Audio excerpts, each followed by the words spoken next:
Shalom, sobat pecinta kebenaran yang diberkati dan kasih Tuhan. Kita berjumpa kembali dalam channel Suara Kebenaran Injil Kristus. Dalam video yang terdahulu, kita membahas tentang mengenal kebenaran sejati, yang pada intinya adalah Injil yang diberitakan oleh Tuhan Yesus yang memberikan kesaksian tentang pribadi Kristus dan karyanya. Dan kita sebagai orang percaya, murid-murid Kristus, perlu mengenal dan mendengar suaranya. Nah, kali ini video yang kedua, kita akan membahas bagaimana caranya kita bisa tidak saja mengenal kebenaran sejati, tetapi perlu menerima kebenaran dan masuk di dalam kebenaran sejati itu, sehingga kita bisa tinggal dalam firman-Nya. Pemberitaan Injil sesudah Tuhan Yesus naik ke surga dilayani oleh 12 rasul Tuhan Yesus dan murid-murid lainnya. Kemudian berlanjut penyebarannya kepada orang-orang non-Yahudi, yang mana banyak dilakukan oleh Rasul Paulus. Ia dipakai Tuhan meneruskan ajaran Yesus Kristus, dan kita bersyukur bisa menikmati apa yang ditulis oleh Paulus di dalam belasan surat kirimannya yang kita temukan dalam Perjanjian Baru, Alkitab kita. Inti pemberitaan Rasul Paulus, kalau kita cermati, adalah Injil Kristus. Satu istilah yang mungkin agak jarang terdengar, karena kita biasanya mengenal Injil kasih karunia, di mana oleh kasih karunia kita orang-orang bisa percaya kepada Tuhan dan diselamatkan. Kita mendapatkan hidup yang kekal. Tetapi Injil Kristus ini satu istilah yang perlu juga kita pelajari bersama. Di dalam Roma pasal 15 ayat ke-19b, Roma pasal 15 ayat ke-19b, kita membaca demikianlah, dalam perjalanan keliling dari Yerusalem sampai ke Ilirikum, aku telah memberitakan sepenuhnya Injil Kristus. Injil Kristus yakni Injil yang memberitakan Yesus Kristus. Bisa dibaca dalam Roma pasal 16 ayat 25.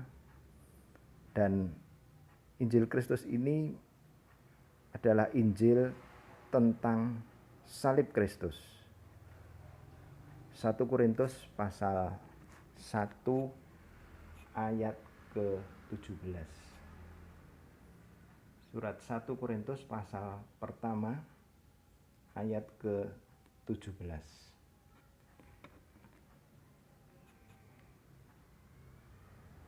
Sebab Kristus mengutus aku bukan untuk membaptis, tetapi untuk memberitakan Injil, dan itu pun bukan dengan hikmat perkataan, supaya salib Kristus jangan menjadi sia-sia.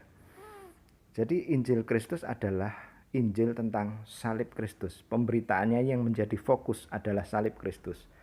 Dan Injil tentang kemuliaan Kristus, yang bisa dibaca dalam 2 Korintus 4 ayat 4. Injil Kristus jika diberitakan, maka orang-orang akan melihat cahaya Injil dari Kristus yang merupakan gambaran Allah. Penting sekali Injil Kristus diberitakan di mana-mana, supaya orang bisa melihat cahaya Injil dari Kristus. Kristus adalah gambar Allah, yang adalah roh yang tidak terlihat, tetapi ia melembaga menjadi manusia Yesus, dan kita mengimaninya dan kita mengikuti ajarannya. Hal ini sangat penting, maka Rasul Paulus dalam pelayanannya, ia mengatakan menyingkirkan segala rintangan, segala kendala bagi pemberitaan Injil Kristus. Di dalam surat 1 Korintus pasal 9 ayat 12b, bisa dibaca nantinya. Paulus menceritakan bahwa pelayanannya di gereja Korintus tidak tergantung kepada pemberian jemaat Tuhan. Ia melakukan pekerjaannya sebagai membuat tenda atau kemah. Dengan membuat tenda, ia menghidupi dirinya dan menunjang pelayanannya. Hal ini dilakukan karena gereja di Korintus, jemaat orang-orang percaya di Korintus, mereka belum memahami untuk menunjang pelayanan yang dilakukan oleh Rasul Paulus. Mereka belum sampai pada pemahaman, pada kesadaran bahwa sebagai pemberita Injil, Paulus bisa memiliki hak untuk hidup dari pemberitaannya. Tetapi karena mereka belum sampai kepada pemikiran seperti itu, Paulus tidak mau memaksakan diri, maka ia melepaskan haknya untuk menerima sesuatu pemberian dari jemaat, dan ia membuat tenda sebagai konsekuensi agar pemberitaan Injil Kristus tidak terkendala.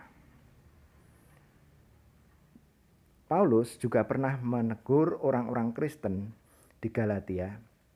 Nampaknya mereka terhasut, mereka begitu mudahnya berpaling dari Yesus Kristus dan mengikuti Injil lain yang sebenarnya bukanlah Injil.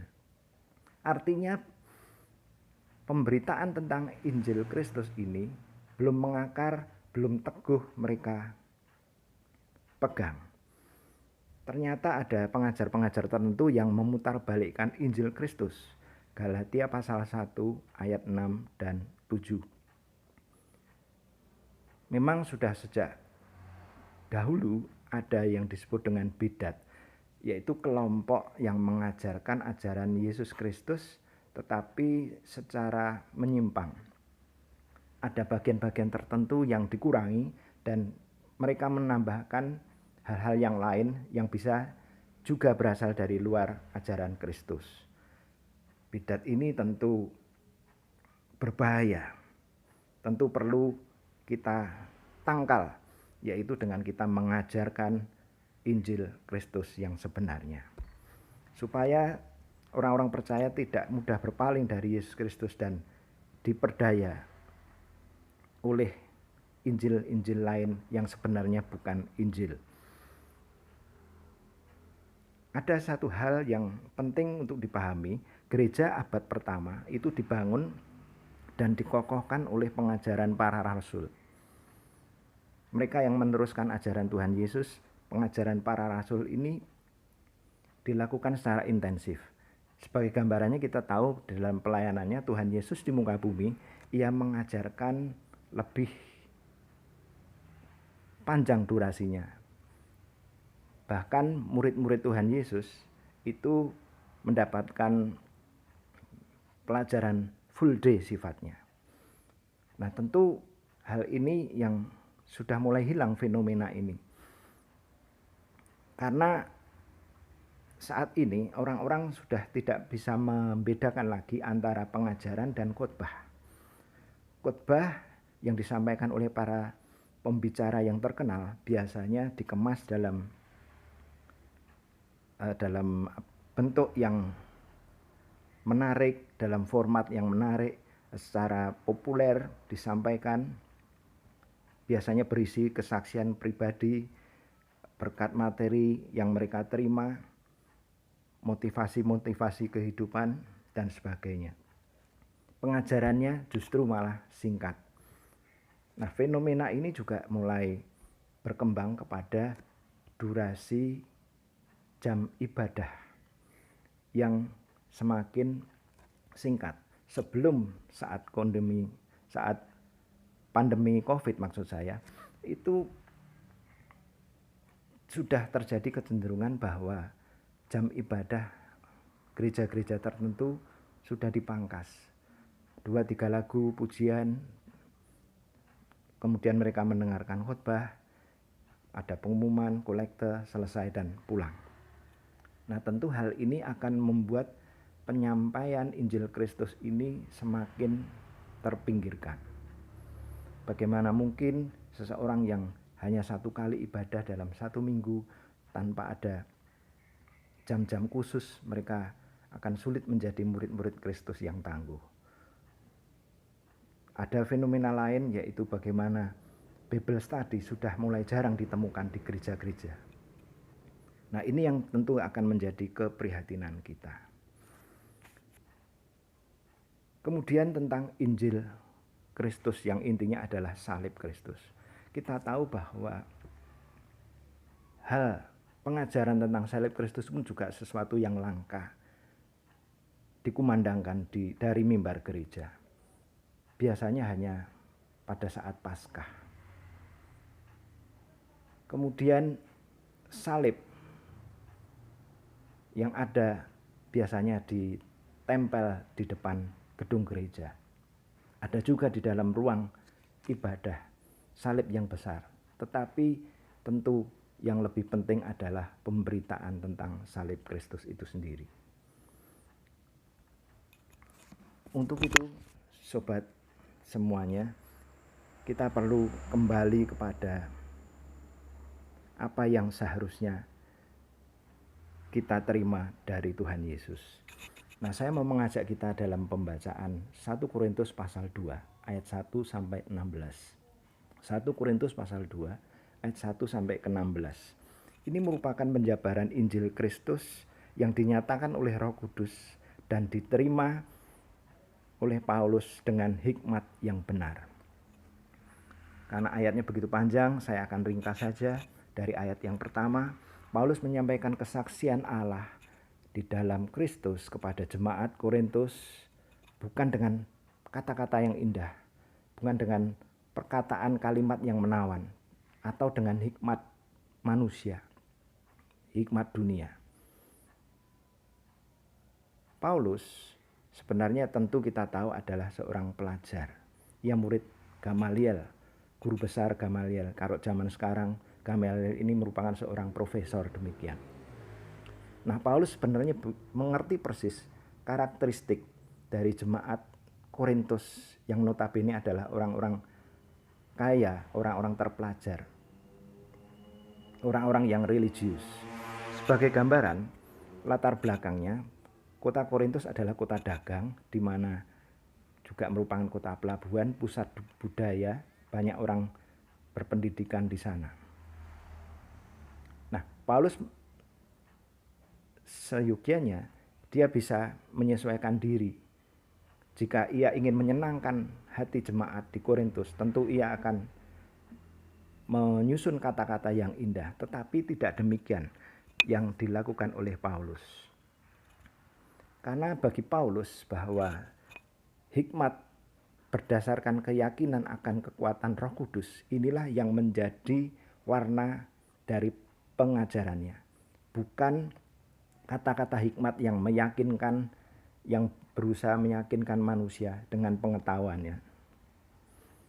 Di dalam ayat yang kelima, Paulus juga mengutarakan bahwa iman orang Kristen tidak bergantung pada kekuatan manusia, tapi pada kekuatan Allah. Ayat yang keenam, bagi manusia rohani, sebenarnya Injil yang diberitakan itu lebih mudah ditangkap. Orang-orang yang dewasa secara rohani, mereka ini bisa merespon dengan baik Injil yang diberitakan oleh Paulus. Ayat yang ketujuh, hikmat Allah yang tersembunyi dan rahasia.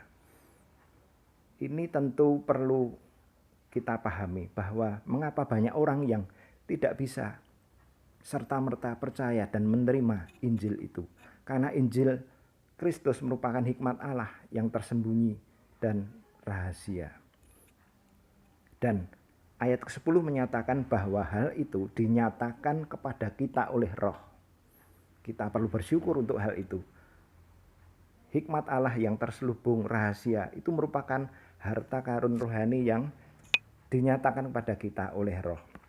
Ayat 12 mengatakan kita menerima Roh yang dari Allah sehingga kita tahu apa yang dikaruniakan kepada kita. Kita bisa mencerna apa yang dikaruniakan kepada kita.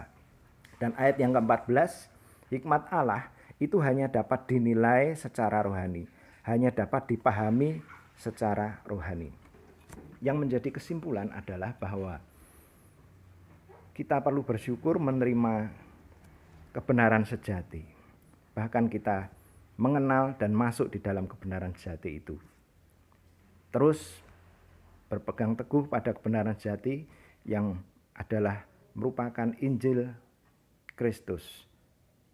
Injil Kristus yang menceritakan tentang salib Kristus dan kemuliaan Kristus.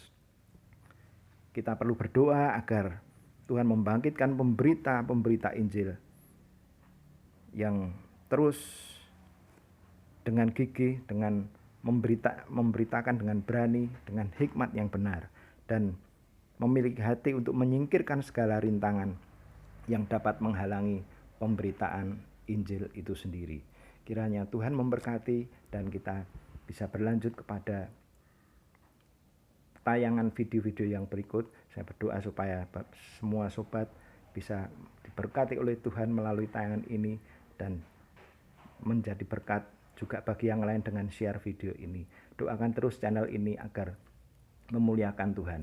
Kiranya Tuhan memberkati kita semua. Amin.